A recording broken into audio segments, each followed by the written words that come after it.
सबसे पहले सभी भक्तों को जय बद्री विशाल। धरती के बैकुंठ कहे जाने वाले बद्रीनाथ धाम में आप सभी का स्वागत है। यहाँ पर भगवान विष्णु बद्रीनाथ के रूप में साक्षात विराजमान है। जैसा कि आप सबको पता है कि भारत के चारों दिशाओं में 4 प्रमुख धाम है। गुजरात में द्वारिका, तमिलनाडु में रामेश्वरम, उड़ीसा में जगन्नाथपुरी और उत्तराखंड में हिमालय की गोद में बसा श्री बद्रीनाथ धाम। यह बद्रीनाथ धाम चारों धामों के साथ साथ उत्तराखंड के मिनी 4 धामों में भी सबसे प्रमुख धाम है। यहाँ पर भगवान विष्णु नर और नारायण पर्वत के बीच अलकनंदा नदी के किनारे साक्षात विराजमान बैठे हैं। अगर आप भी बद्री विशाल जी के दर्शन करने बद्रीनाथ आने की प्लानिंग बना रहे हैं तो आप बिल्कुल सही वीडियो देख रहे हैं। तो चलिए आज चलते हैं बद्रीनाथ धाम की इस पावन यात्रा पर और इसकी शुरुआत शुरू से करते हैं।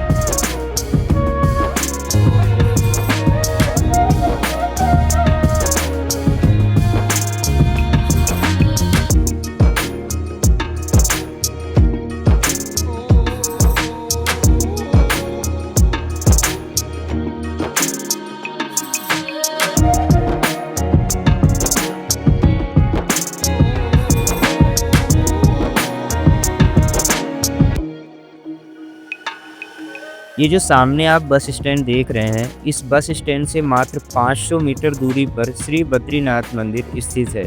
बस स्टैंड से सीधा रास्ता मंदिर को जाता है। वैसे तो यहाँ पर बस स्टैंड से बद्रीनाथ धाम तक चढ़ाई और दूरी ना के बराबर है। अगर फिर भी आपको चलने में प्रॉब्लम है तो यहाँ पर भी आप बास्केट बुक कर सकते हैं, जो कि ये पोर्टर 500 से 600 रुपए चार्ज करते हैं और आपको मंदिर के पास में ड्रॉप कर देंगे। तो मार्केट को पार करके अब आप मंदिर के पास में आ चुके हैं। सामने आप बद्रीनाथ धाम के दर्शन कर सकते हैं। माता अलकनंदा के पावन किनारे पर बद्रीनाथ धाम का मंदिर स्थापित है।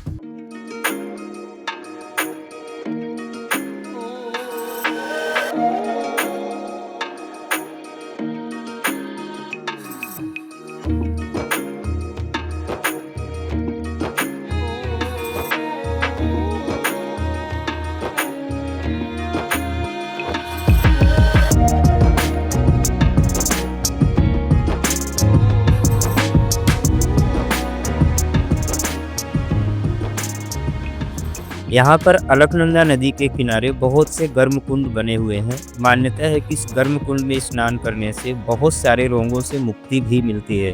जेंट्स और लेडीज के लिए अलग अलग गर्म कुंड बने हुए हैं। अब स्नान करने के बाद में आप फूल, माला और प्रसाद लेकर लाइन में लग जाइए। मंदिर सुबह 4 बजे खुलता है। सुबह सुबह भीड़ भी कम होती है। आप जितना देर होंगे उतनी ही लंबी लाइन में आपको लगना पड़ेगा। तो चलिए बद्री विशाल जी का नाम लेकर मंदिर में प्रवेश कर दर्शन प्राप्त करते हैं।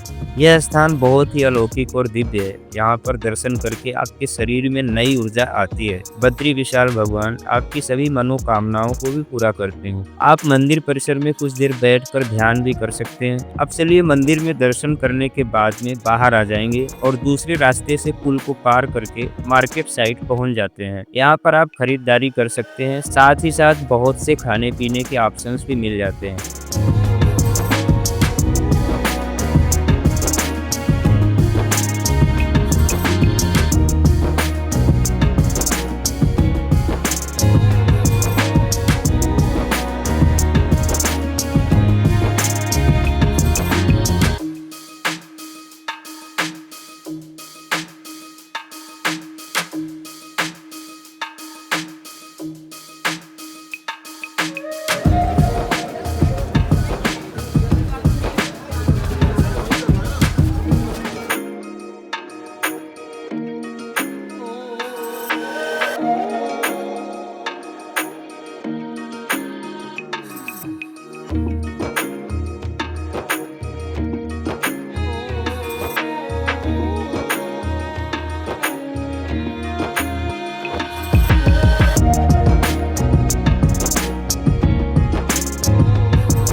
अब हम बात करेंगे कि यहाँ पर दर्शन के बाद और कहाँ-कहाँ दर्शन करने जा सकते हैं। तो बद्रीनाथ से केवल 3 किलोमीटर दूरी पर भारत का पहला गांव माना स्थित है। आप यहाँ पर भी जा सकते हैं। बस स्टैंड के पास से ही आपको शेयरिंग टैक्सी मिल जाती है, जिसमें 50 रुपये पर पर्सन चार्ज करते हैं। यहाँ आप अलकनंदा नदी के किनारे-किनारे पैदल भी जा सकते हैं। यहाँ आपको देखने को मिलेगा भगवान वेद व्यास जी की गुफा, भगवान श्री गणेश जी की गुफा, भीम पुलिया, अलकनंदा और सरस्वती नदी का संगम, भारत के प्रथम चाय की दुकान, स्वर्गारोहण मार्ग जिससे कि पांडव स्वर्ग की ओर गए थे, और यहाँ से 7 किलोमीटर और ऊंचाई पर है वसुंधरा वाटरफॉल, जहाँ की कई अलग अलग मान्यताएं हैं। वैसे मैंने माना गांव और वासुधारा का पूरा वीडियो भी बनाया है, आप चाहें तो चेकआउट कर सकते हैं।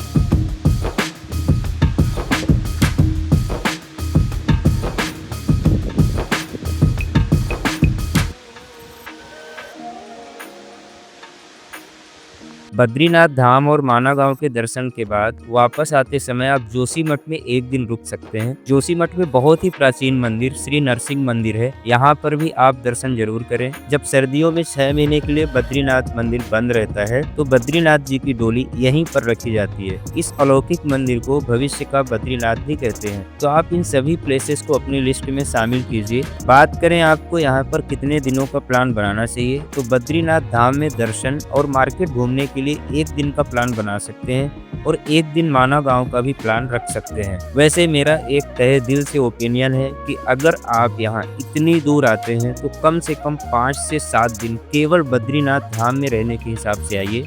यहाँ हर दिन कुछ न कुछ आपको अलग महसूस होगा और आप कुछ ऐसा फील करेंगे जो आपके जीवन में कभी ऐसा हुआ ही नहीं था।